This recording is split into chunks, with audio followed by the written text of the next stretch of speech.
পাচারের আগেই মুম্বাইয়ের কান্দিবালি থেকে একটি বহুমূল্যে দুমুখো সাপ বাজেয়াপ্ত করল কান্দিবালি পুলিশ। ভারতীয় মুদ্রায় যার আনুমানিক বাজার মূল্য 1,60 লক্ষ, বিদেশের বাজারে যার মূল্য 3 থেকে 4 কোটি টাকা।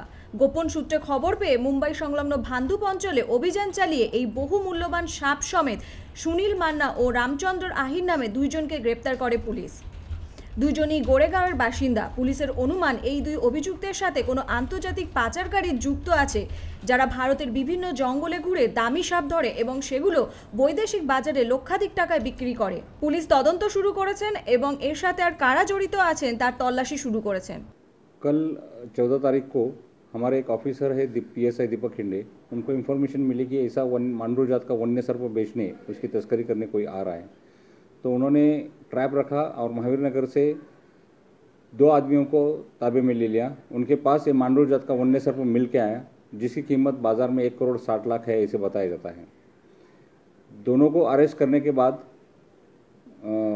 उनका रिमांड लिया जाएगा और उनके पास अगर ऐसी कोई बाकी चीजें बरामद हो सकती है तो उसकी कोशिश जारी है। मुंबई থেকে মুরারি সিং এর রিপোর্ট, ANM নিউজ। সেই যে চেনা মায়ের স্নেহ, যত্ন চেনা চেনা, ভালোবাসার চেনা শব্দে বিশ্বাস চেনা চেনা, খাঁটি সেই চেনা স্বাদ, খুশি চেনা চেনা, প্রতি স্বাদে পুষ্টির ছোঁয়া, নাম দিয়ে যায় চেনা, নতুন রূপে ভাগীরথী, আজও গুণ দিয়ে যায় চেনা। কংক্রিটের এই জঙ্গলে ফিরে আসুক সবুজ ঝড়, বন্ধ করে প্লাস্টিক, পরিবেশ হোক পরিষ্কার। গুটখা বা সিগারেট নিষিদ্ধ, মারণ সেন্সেশন। রূপশ্রীতেও পাশে আছে আসানসোল মিউনিসিপাল কর্পোরেশন।